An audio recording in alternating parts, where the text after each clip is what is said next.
Welcome everyone to the channel Interesting Biology. Today we will be discussing about Chapter 2 Sexual Reproduction Flowering Plants, specifically the topic pre-fertilization structure and events, and majorly on the structure of male reproductive part in a flowering plant and the events that occurs.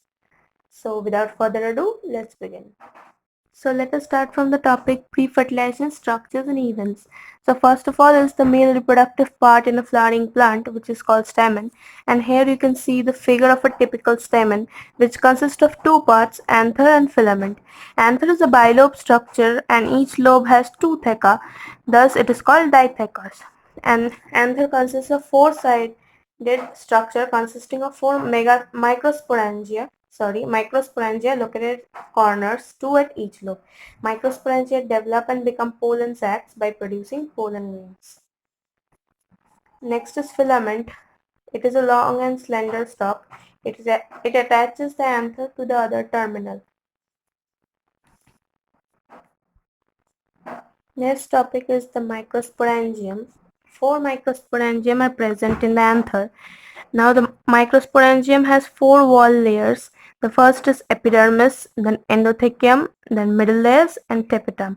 So three of these wall layers provide protection and help in dehiscence of anther to release pollen. Dehiscence means mainly the rupture of the anther so that pollen grains are released in the air and they are pollinated by various sources about which we will learn later. And the fourth layer, which is tapetum, it provides nourishment to pollen grains and it has dense cytoplasm, has more than one nucleus, microsporangium, and the wall layers enclose a mass of sporogenous tissue. This is also something you need to remember. One cell of sporogenous tissue, via meiosis, it forms four cells which remain associated in the microspore tetrad. Each cell of microspore tetrad after separation develops into pollen grains. So from one cell of sporogenous tissues, four pollen grains are produced. And this is the TS of a young anther. Here you can see the four layers: epidermis, endothecium, sporogenous tissue, and tapetum. Here is the connective tissue, and these are the middle layers. The microsporogenesis, this is the process of formation of microspore from pollen mother cell or PMC through meiosis. So this process is only known as microsporogenesis. Microspores arrange as tetrad. As anther mature and dehydrate, microspores develop into pollen grains. So this whole process of maturation of microspores into pollen grains is only known as microsporogenesis. Pollen grains are released during dehiscence of anther, or when anther matures and ruptures, pollen grains are released in air. Now what are pollen grains? Pollen grains are spherical, about 25 to 30 millimeter in diameter. Mature pollen grains has outer covering called sporoderm. Yeah, so like this, pollen grains also have outer covering inside which two male gametes are present. So this outer layer is only known as sporoderm. Now there are two layers of pollen grains. One is the exine and one is the intine. So exine is the outer hard layer, whereas intine is the inner thin layer. Now exine is made up of sporopollenin. This is very important, can come in short question as well as long question. The sporopollenin is one of the most resistant organic materials, and no enzyme that degrades sporopollenin is known so far. So no enzyme exists which can degrade sporopollenin. That's why pollen grains can exist in nature for a long time, because this substance does not get degraded by any natural processes. Exine has prominent apertures called germ pores where sporopollen is absent. So this is the exine and this is sporopollen. So here are certain apertures where the sporopollen is absent, and these are known as germ pores.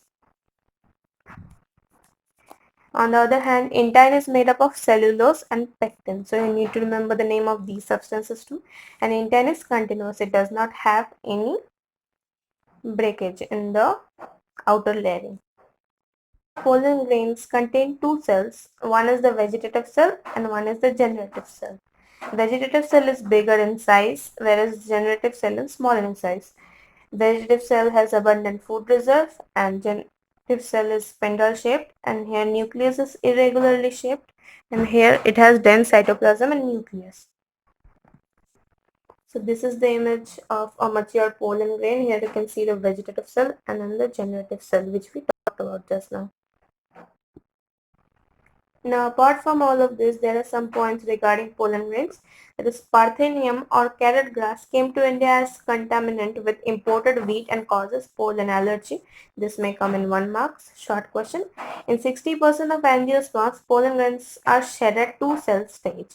That is, one vegetative cell and one generative cell. So, in the two-cell stage, they are shed or they rupture to release the male gamete. In 40% of flowering plants, genetic cell mitotically divides to give rise to two male gametes before pollen grains are shed at three-cell stage. One vegetative cells and two male gametes. So the generative cell mitotically divides and forms two male gametes. Viability of pollen grains depends on temperature and humidity. So these are the 2 points on which viability of pollen grains depends. In cereals like rice and wheat, viability is for 30 minutes, while in members of Rosaceae, Leguminaceae and Solanaceae, pollen grains maintain viability for months. So this can also come in a short question. Pollen grains are rich in nutrients and are used as food supplements in form of pollen tablets and syrups. Its consumption has been claimed to increase the performance in athletes and racehorses. So this is also suitable for a short question, that to how pollen tablets or syrups helps.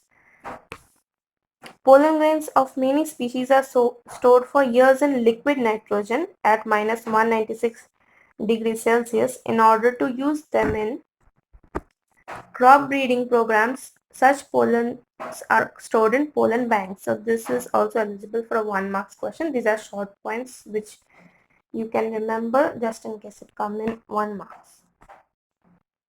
So with this, we are ending this video here. In the next video, we'll be discussing about the male reproductive part, that is the carpellar pistil, and about megasporangium and such. So if you like this video, please give it a like. If you think it was helpful, share it with your friends. And if you want more of this type of videos, subscribe to the channel Interesting Biology, and I'll see you all later.